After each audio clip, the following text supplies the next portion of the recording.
Hello my dear students, welcome back to the third part of the same chapter Why do we fall ill। पिछले chapter में बेटा हमने different categories पढ़ी थी कि कौन कौन सी डिफरेंट कैटेगरीज हैं जो डिफरेंट टाइप के इन्फेक्शंस लेके आती हैं। उसमें हमने फिर उसके बारे में भी पढ़ा था कि जो एंटीबायोटिक्स हैं वो सिर्फ बैक्टीरिया के लिए ही वर्क क्यों करती हैं, वो बाकी ग्रुप ऑफ माइक्रो ऑर्गेनिजम्स के लिए वर्क क्यों नहीं करती। ठीक है, आज हम पढ़ेंगे मीन्स ऑफ स्प्रेड कि ये जो डिफरेंट इन्फेक्शंस हैं, ये डिफरेंट माइक्रो ऑर्गेनिजम्स हैं, ये one infected person to another healthy person तक कैसे पहुंच सकते हैं। तो इसके बहुत सारे तरीके हैं। Let's start studying now. देखते हैं आपकी बुक क्या कह रही है। How do infectious disease spread, यानी कि इन्फेक्शियस डिजीज कैसे फैलती है। Many microbial agents can commonly move from an affected person to someone else in a variety of ways। इसके माइक्रोबियल एजेंट्स जो हैं, जो डिजीज कॉजिंग एजेंट्स हैं, उनको स्प्रेड होने के बहुत सारे तरीके हैं, तो जिससे कि वो एक इन्फेक्टेड पर्सन से एक हेल्दी पर्सन तक स्प्रेड हो सकती है। In other words, they can be communicated and so are called communicable diseases। यानी कि ये micro organisms can communicate, can travel from one person to another, that's why these types of diseases are called communicable diseases. ठीक है, अब next देखते हैं क्या हो रहा है यहाँ पे। Such disease causing microbes can spread through the air. सबसे पहले कैसे है, एयर से फैल सकते हैं। This occurs through the little droplets thrown out by an infected person who sneezes or coughs। क्या होता है, देखो आजकल तो वैसे भी कोविड चल रहा है, बार बार यही इंस्ट्रक्शंस हर जगह देखने को मिल रही हैं कि अगर कोई भी जना खांसता है या छींकता है ना, तो आपको उससे एक दूरी बना के रखनी है। वो क्यों है एक्चुअली, क्योंकि खांसने और छींकने पे क्या होता है, वो जो ड्रॉपलेट्स हैं वो हवा में ट्रैवल कर जाती हैं, स्प्रेड हो जाती हैं, और अगर उसके आसपास आप प्रेजेंट हैं तो आप उसी एयर को इनहेल करोगे ब्रीदिंग के लिए, और वो ड्रॉपलेट्स आपकी बॉडी के अंदर भी एंटर कर जाएंगी। ठीक है, so one way is through air. Next is someone standing close by can breathe in these droplets and the microbes get a chance to start a new infection. Examples for such diseases spread through the air are, कौन कौन सी ऐसी diseases हैं जो air के through आसानी से फैल जाती हैं। कॉमन कोल्ड, निमोनिया, ट्यूबरकुलोसिस, और आजकल रीसेंट क्या है बेटा, कोविड-19। ठीक है, सो ये सारी जो इन्फेक्शंस हैं they spread through the means of air. Next is we all have had the experience of sitting near someone suffering from a cold and catching it ourselves। अक्सर ऐसा होता है, अगर किसी को सर्दी खांसी जुकाम हुआ है घर में भी, आपके स्कूल में भी, आपके आसपास, और अगर आप उसके बहुत क्लोज प्रॉक्सिमिटी में बैठे हैं तो 2-3 दिन में आपको भी वो सर्दी खांसी जुकाम होने के पूरे चांसेस होते हैं। Obviously, the more crowded or living conditions are, the more likely it is that such airborne diseases will spread। Naturally, जितने भी ज़्यादा crowded conditions में आप मान लो एक कमरे में 10 लोग बैठे हैं, ठीक है, वो अचानक से उसमें से 1-2 जनों ने छींक मार दी, खूब 4-5 छींकें मार दी, ओबियसली जो ड्रॉपलेट्स है वो इजीली बाकी 10-12 लोगों तक पहुंच जाएंगे और ये स्प्रेड बहुत ईजी हो जाता है।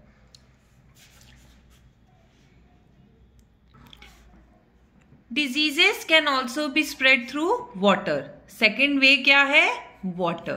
कैसे, this occurs if the excreta from someone suffering from an infectious gut disease such as cholera get mixed with the drinking water used by people living near by. क्या होता है, एक्सक्रीटा का मतलब वेस्ट मटेरियल ऑफ ह्यूमंस, ठीक है, या animals. क्या हो रहा है, अगर किसी इन्फेक्टेड पर्सन को मान लो कॉलेरा है, कॉलेरा नाम की बीमारी है, उसका एक्सक्रीटा कहीं है और वो एक्सक्रीटा का जो है वो किसके साथ मिक्स हो गया, वहां पे प्रेजेंट वाटर बॉडी के साथ मिक्स हो गया, और वो वाटर बॉडी क्या कर रही है, it is the source of supply of drinking water to different houses उस लोकेशन में।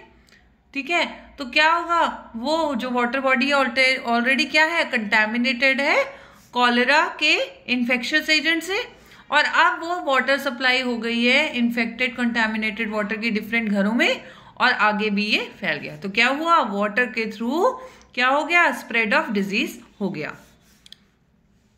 The cholera causing microbes will enter a healthy person through the water they drink and cause disease in them। और क्या होगा कि उन सारे लोगों में भी कॉलेरा डिजीज हो जाएगी जो भी वो कंटामिनेटेड वाटर कंज्यूम करेंगे। Such diseases are much more likely to spread in the absence of safe supplies of drinking water। अब जहाँ पे बेटा वाटर फिल्टर्स नहीं है, वाटर प्यूरिफायर्स नहीं लगे हुए हैं, जहाँ पे मतलब कि इतनी ज़्यादा वाटर ट्रीटमेंट प्लांट्स नहीं लगे हुए, ठीक है, तो ऐसी जगहों पे कॉलेरा जैसी बीमारियों के फैलने का खतरा ज़्यादा होता है, क्योंकि वहाँ पे जो है अनट्रीटेड वाटर सप्लाई होती है घरों में।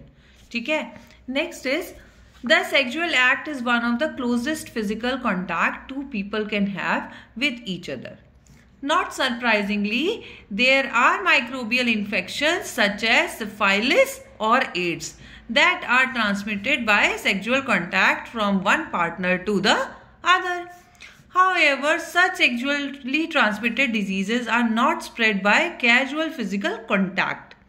Casual physical contacts includes handshakes or hugs or sports like wrestling or by any other ways in which we touch each other socially. Other than the sexual contact, the virus causing AIDS, ठीक है, sexual contact के अलावा ads और कैसे फैलता है? It can spread through blood to blood contact with infected people और from an infected mother to her baby during pregnancy और थ्रू द ब्रेस्ट फीडिंग। क्या होता है, अगर मान लो किसी एक इंसान को एड्स है और उसने बिना चेक करवाए कि उसे HIV पॉजिटिव है या नहीं है और किसी को ब्लड की ज़रूरत पड़ी और उसने अपना ब्लड डोनेट कर दिया, अब वो वाला जो ब्लड है वो HIV पॉजिटिव ब्लड है और वो ब्लड दूसरे जने को चले गया, तो डायरेक्ट क्या हुआ, इन्फेक्शन ट्रांसफ़र हो गया। ऐसे भी HIV एड्स फैलता है। सिर्फ किसी को अगर HIV एड्स है, उसके पास बैठने से, उसके साथ खेलने कूदने से या उससे हैंड शेक करने से HIV एड्स नहीं फैलता है। ठीक है, या तो ये सेक्सुअल एक्ट के थ्रू फैलेगा या फिर ये ब्लड टू ब्लड कॉन्टैक्ट के थ्रू फैलेगा, और या फिर ये कैसे फैलता है कि अगर किसी मदर को HIV पॉजिटिव है और वो उसके वूम में जो फीटस है, डेवलपिंग बेबी है, ठीक है, वो उसके ब्लड के थ्रू कैसे कनेक्टेड है, प्लेसेंटा के थ्रू। ठीक है, तो via placental transmission also HIV AIDS spread. और कैसा फैलता है, ब्रेस्ट फीडिंग से भी फैलता है कि मदर के मिल्क से जो बेबी मिल्क कंज्यूम कर रहा है उसके थ्रू अगर मदर HIV पॉजिटिव है तो बेबी को भी HIV पॉजिटिव होने के चांसेस हैं। Next is we live in an environment that is full of many other creatures apart from us. It is inevitable that many diseases will be transmitted by other animals. अब हम बेटा जहाँ भी रहते हैं, चाहे आप शहर में रहते हो, चाहे आप किसी गांव में रहते हो, चाहे आप किसी फार्म पे रहते हो, कहीं भी रहते हो, तो आप खाली इंसानों के बीच तो नहीं रहते ना। नेचुरली आपके सराउंडिंग्स में और भी टाइप के क्रिएचर्स हैं, जैसे कि काउज हैं, बफलोज हैं, डॉग्स हैं, कैट्स हैं, एक्सेट्रा एक्सेट्रा। आप कितने सारे एनिमल से घिरे रहते हो। अब सिर्फ ह्यूमन टू ह्यूमन ही या फिर कंटामिनेटेड एयर या कंटामिनेटेड वाटर के थ्रू ही बीमारियां हम तक नहीं पहुंच सकती हैं। हमारे तक ये बीमारियां इन एनिमल्स के थ्रू भी पहुंच सकती हैं। देखें कैसे।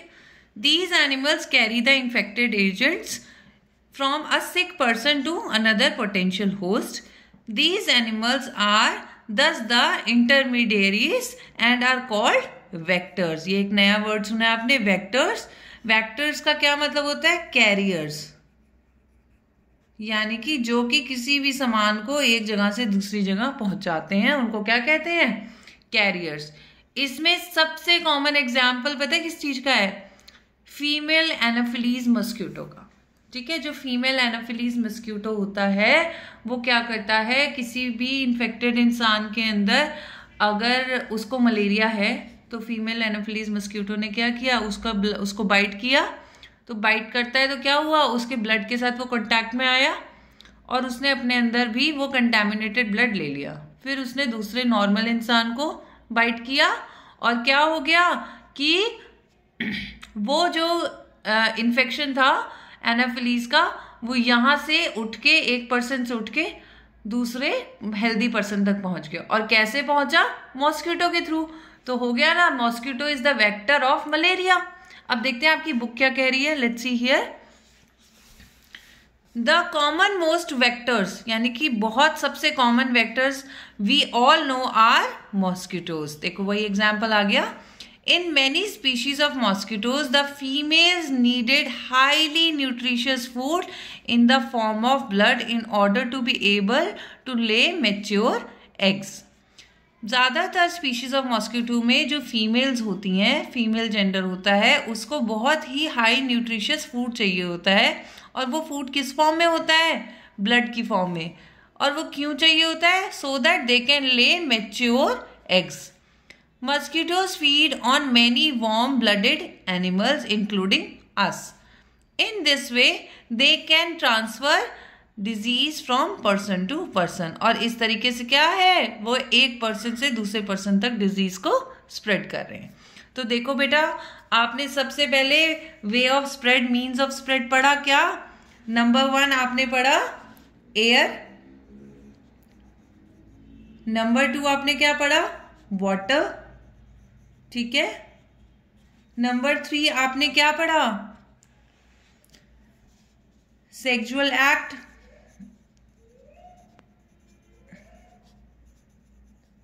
नंबर 4 आपने क्या पढ़ा यहां पे? बताएं। फ्रॉम मदर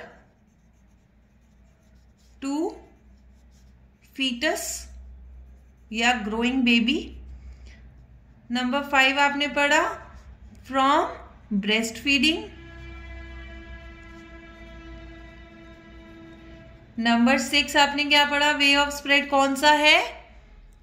बाय वेक्टर्स या फिर एनिमल्स,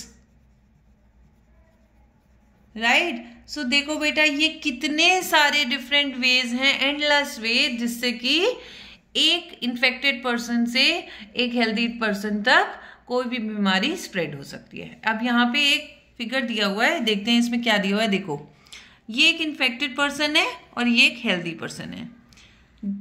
इनडायरेक्ट कैसे कांटेक्ट हो रहा है? मान लो आप इस इन्फेक्टेड पर्सन के आपने कपड़े जो हैं आपने बोरो किए और आपने पहन लिए, या फिर इसका जूठा खाना आपने खा लिया, उससे भी आपको इन्फेक्शन हो सकता है।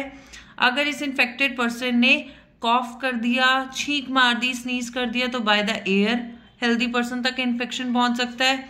बाय डायरेक्ट कांटेक्ट और टच ये इन्फेक्शन पहुंच सकता है। फूड के थ्रू हमने बात कर ली, पहुंच सकता है। नेक्स्ट क्या है? किसी मॉस्किटो या इंसेक्ट बाइट की वजह से पहुंच सकता है। और कुछ एनिमल्स बाइट, अगर मान लो कि ये एनिमल कैरियर था किसी पर्टिकुलर डिजीज का और इसने आपको बाइट कर लिया, जैसे कि रेबीज के केस में होता है, उस केस में भी आप तक इन्फेक्शन पहुंच सकता है। Now next is organ specific and tissue specific manifestation. तो इसमें क्या हो रहा है देखते हैं, आपकी बुक क्या कह रही है। The disease causing microbes enter the body through these different means. हमने बहुत सारे डिफरेंट मीन्स पढ़ लिए हैं ऊपर यहाँ पे, कि हमारी बॉडी तक डिजीज फाइंडिंग जो माइक्रोब्स हैं, कॉजिंग एजेंट्स हैं, वो कैसे पहुंच सकते हैं। Where do they go then? अब हमने ये पढ़ लिया कि हमारी बॉडी तक ये माइक्रो ऑर्गेनिज्म पहुंच गए। अब हमारी बॉडी इतनी बड़ी है, ये माइक्रो ऑर्गेनिज्म हमारी बॉडी में कहाँ गए?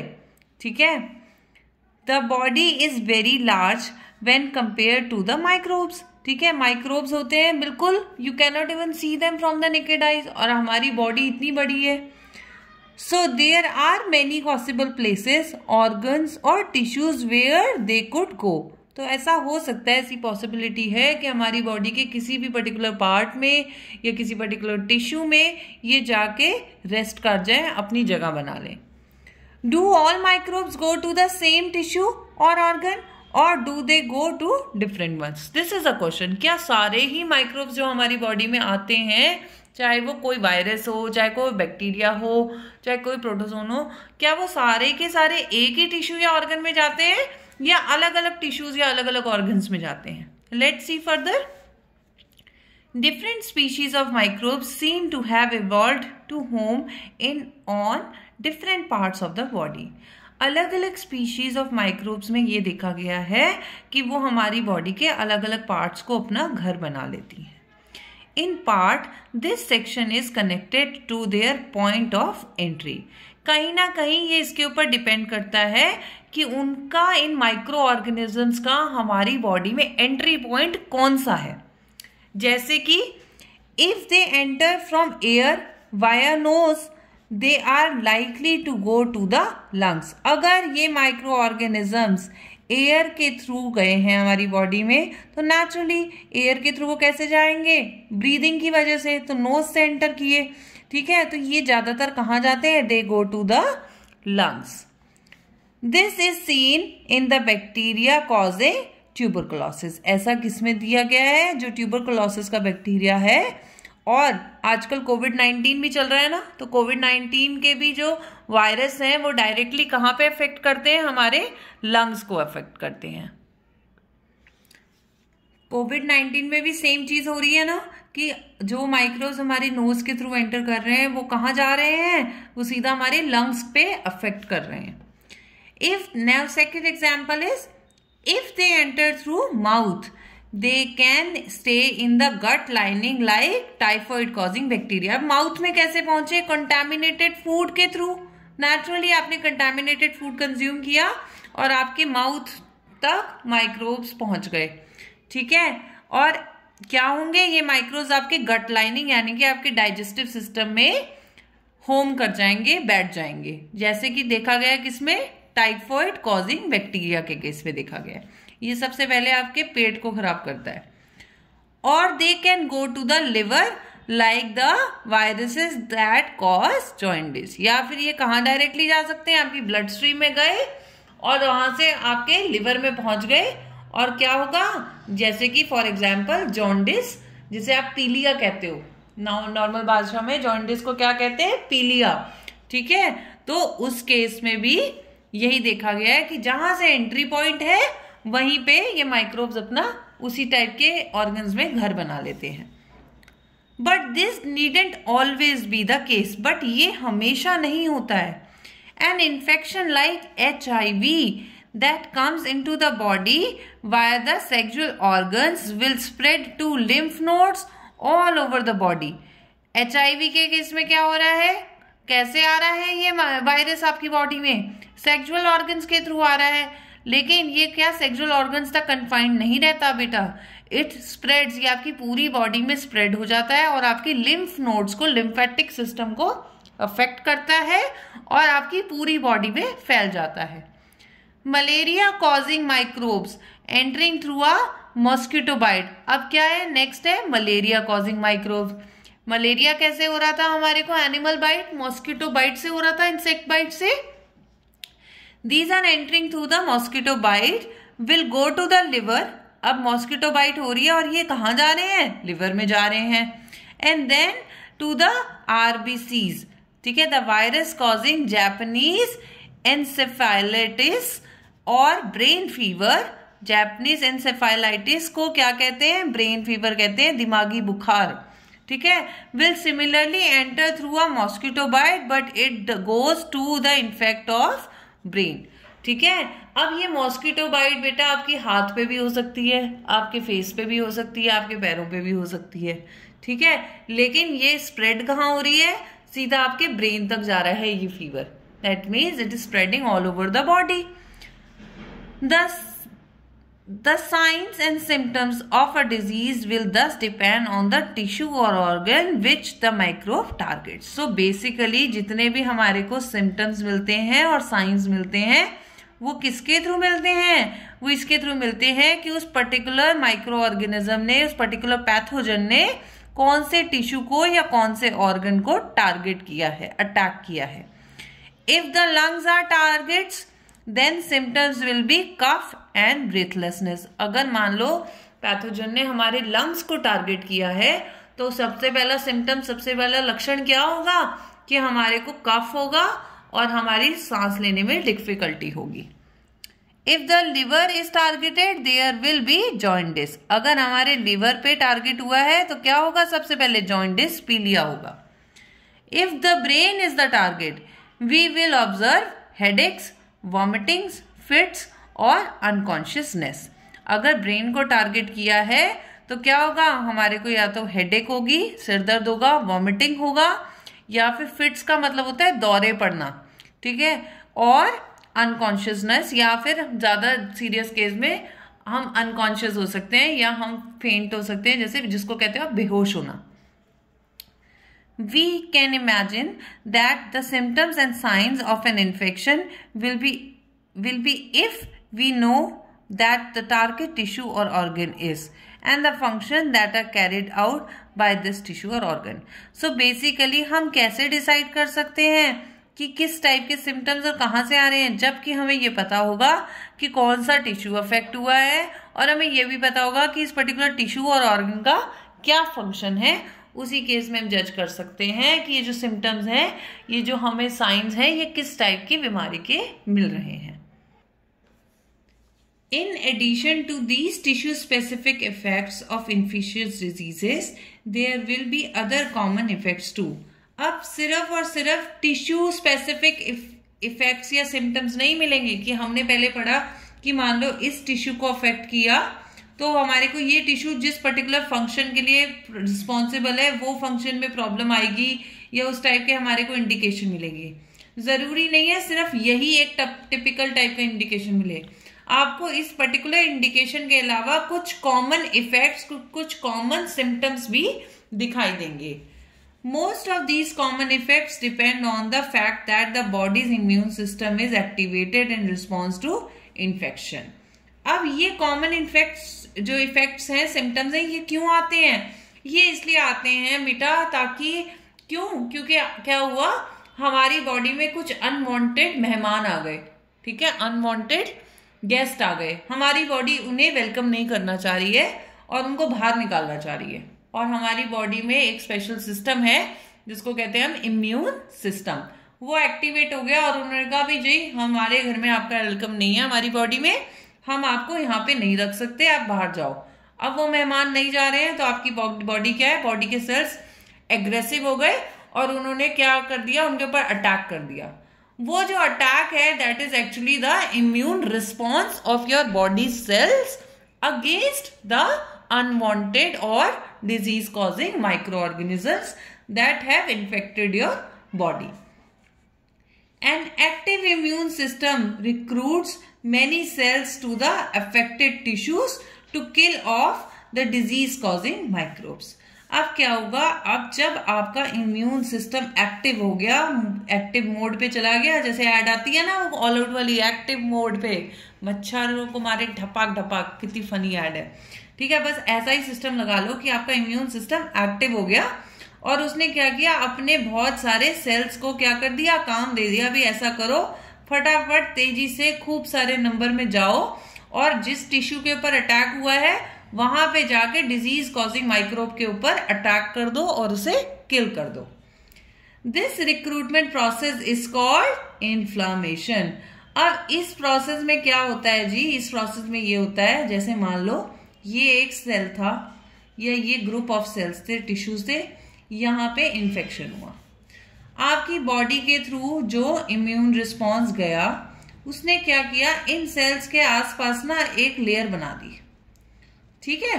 उन्होंने इन इन्फेक्टेड सेल्स को चारों तरफ से घेर लिया, घेर के क्या किया कि अब इस घेरने से क्या होगा, सबसे पहली चीज कि ये इधर उधर वाले जो यहाँ पे सेल्स पड़े हुए थे इनको इन्फेक्शन नहीं होने देगा, ठीक है। अब ये घेरा कैसे, वो ऐसे घेरा बेटा कि आपको पता है कि जो आपकी प्लाज्मा मेम्ब्रेन है वो क्या होती है, सेमी परमिएबल होती है, यानी कि वो कुछ चीजों को अपने से इन और आउट जाने देती है। इन्फ्लामेशन में क्या हुआ, ये जो सेमी परमिएबिलिटी थी ना ये इन्फेक्टेड सेल्स की, इसको आपके इम्यून सेल्स ने ब्लॉक कर दिया, कैसे ब्लॉक किया? इन सेल्स की प्लाज्मा मेम्ब्रेन को स्वेलिंग दे दी। जब स्वेलिंग हो गई तो पोर्स क्या होंगे? बंद हो जाएंगे। जब प्लाज्मा मेम्ब्रेन के पोर्स ही बंद हो गए तो क्या होगा? सेल से इन और आउट कोई भी सब्सटेंस एक्सचेंज नहीं होगा और ये वाला इन्फेक्शन यहीं पे दब के रह गया, ये आसपास फैला नहीं।